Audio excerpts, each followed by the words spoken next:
अरे एवढी गर्दी कसली आहे? थांबा सांगते. तर नमस्कार मंडळी, मी दीपाली आणि स्वागत आहे तुमचं माझ्या मिनी व्लॉग मध्ये. तर मंडळी, दिवसभर कुंभकर्णासारखी झोप काढून आता मी निघाले सीझन्स मॉलला.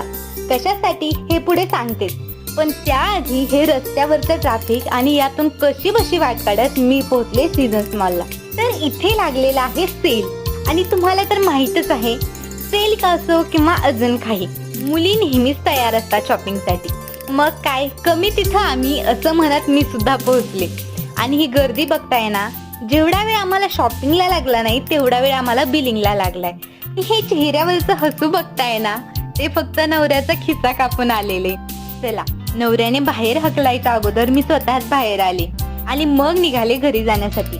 घरी येताना छान थंड हवा सुटली होती आणि त्याचीच मजा घेत घेत आम्ही घरी पोहोचलो. चला, आजसाठी एवढंच. भेटूयात उद्या. बाय.